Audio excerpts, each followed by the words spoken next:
Some viewers may find the following video disturbing. Viewer discretion is advised. Hey everyone, welcome back to Board Games Unlocked. Today I'm doing a discussion over Warp's Edge Anomaly, which is the newest expansion to Warp's Edge.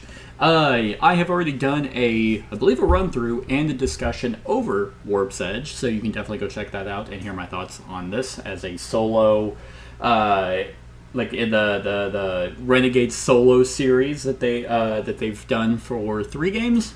But we're going to be talking about Anomaly, which is, like I said, an expansion to this. And this expansion is pretty good. It's basically more of Warp's Edge, so if you really like Warp's Edge, then you'll most likely really like this expansion. It comes with new motherships, the Hourglass and the Decay, as well as a new ship, the Avenger and then Relic. So it comes with those, and then basically an Anomaly bag with Anomaly tokens in it. So these are tokens that have very special effects, and these are actually pretty intriguing, if I might say. But let's go ahead and talk about the Avenger. Has basically 11 shield on it and only 3 hull, but it basically has these purple squares on the shield that once it hits that threshold, it can no longer go above. So it has a really large shield capacity, but eventually gets weaker over time.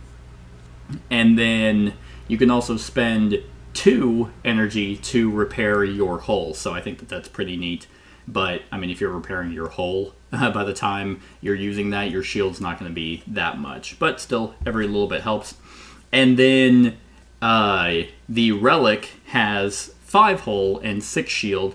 And if you don't draw at least 3 identical tokens, you may draw 1 extra token from your bag in step 4. So whenever you replenish up to 5. So extra card draw or bag draw, token draw is really neat. So the ship is nice, a nice addition. The last game I played was with the Avenger, and that extra shield capacity was pretty great.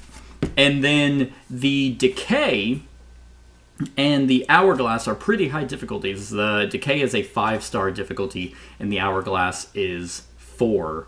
But the Decay, for example, has this token that you put on the side, and this ship can attack and be attacked each turn. But over time, what this ship does is it has 4 warps on it, and as time goes on, it will start removing resources or tokens from your pool, so you have less to actually buy, which means you have less to put into your bag, so you're actually kind of redrawing your bag a lot. The Decay was really neat. And the Hourglass was actually very interesting as well. Like, for example, it's unprotected and can attack and be attacked every turn, but only the section with the mothership token on it can actively be attacked. And then, so you kind of have a timer on which one you can actively destroy. So I thought these were creative, so it's just more of that. But this is called Anomaly, so we're going to mainly be talking about the little Anomaly tokens. And there are 4 of them. Let me grab the rulebook to specifically talk about which 4. Oh, this also added a few new power tokens, so P's and W's that can be added that are specific to the new ships. But so you have 4 types of anomalies in here. They are not named. They're just called Anomaly 1, 2, 3, and 4. But what you can do is during the action step, you can actively choose to draw one of these and immediately gain a benefit for it. You'll use its A side. These tokens have an A and a B side.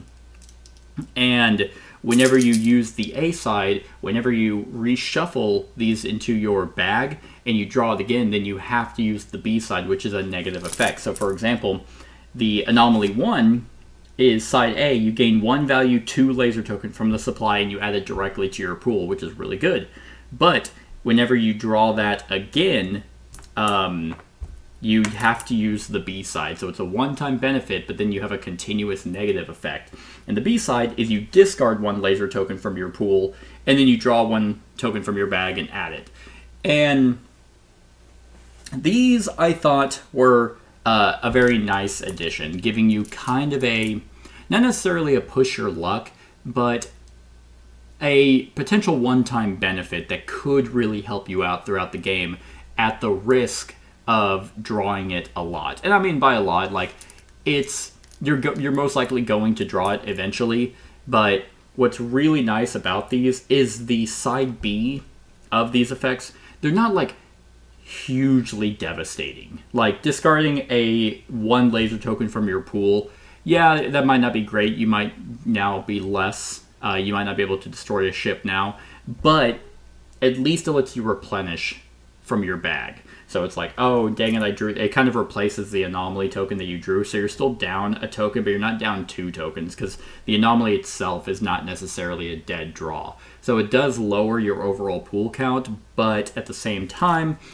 it's not like, oh, anomaly 1 is you get a value 2 laser token, and the B side is get rid of all your lasers, or something stupid like that. Like they're all pretty much like that. Like Anomaly 2, you gain 1 power token of your choice and add it to your pool. And side B's, you discard 1 energy token. Anomaly 3, gain 1 maneuver token and add it to your pool. Side B, you place a token below the enemy with the highest speed stat. That enemy cannot be stunned this turn. Then you draw from your bag. And then Anomaly 4 is you draw up to 3 tokens from your bag and add them to your pool. But side B actually has no effect.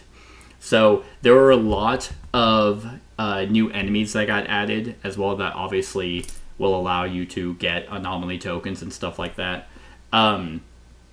If you can draw Anomaly 4, I think being able to draw more from your bag is really good. But again, you are risking that short-term reward because now you have less tokens to draw to prevent a warp. So I really like the anomaly tokens being added. Again, you don't ever have to actually draw from this bag if you don't want to. It is your choice. And again, that's also really nice. So these are a nice addition. I probably wouldn't ever not play with these, even if I never used them. Just having the option to be like, do I want a potential benefit? Because you also don't know what you're getting. Like, you can't pick, so you'd have to draw and be like, oh, please be Anomaly 3, and it's Anomaly 4. Well, that lets me draw 3 tokens from my bag. Oh, I only have 2 in there. You know, so you do kind of run a random risk, but still, it's kind of calculated, and I'm surprised they only did 4, but I'm glad they only did 4, because it's you're more likely to get what you're wanting. But you also don't want to draw too many of these because then they're flooding your bag and all you're getting are negatives. So if you draw a bunch of anomaly tokens and you're wiping whatever you potentially have, and then you're just kind of really getting hosed because it's like, well, I drew all my lasers, but I also drew all my anomaly 1s, and now that gets rid of my lasers. I don't have any lasers in my bag anymore. I only have energy, so that's not great. But yeah, this is the main draw. And get it because of the bag of this expansion. One thing it also added that I for some reason forgot is challenge cards for every ship that is that's in the game, and this is also a really cool addition. And these challenge cards, yeah, here they are. So these challenge cards, there are 3 for each ship, and they just make the game harder. And per the rules, it just says shuffle the 3 and then draw 1, but you can make the game even harder by adding more of these challenge cards. So, for example, let's talk about the new one, the Decay. I said that it's during its setup, it has a token that moves down that whenever it triggers, it removes a specific token from the pool, and that's kind of the whole point. Well, one of the challenge cards, it's called, or they're not called anything, they're for the Decay. After loading the token trays during setup, remove 1 token from each slot in the trays. When a Decay effect resolves, choose 1 token assigned to a section of the Decay and discard it. And then the right section of the Decay now requires 5 lasers as well as 7 energy to defeat. So typically you would just shuffle these 3 and then be like, okay, here's the extra challenge. But if you're like, I've beaten that on level 1 or level 2, if you want to just call the base level 1.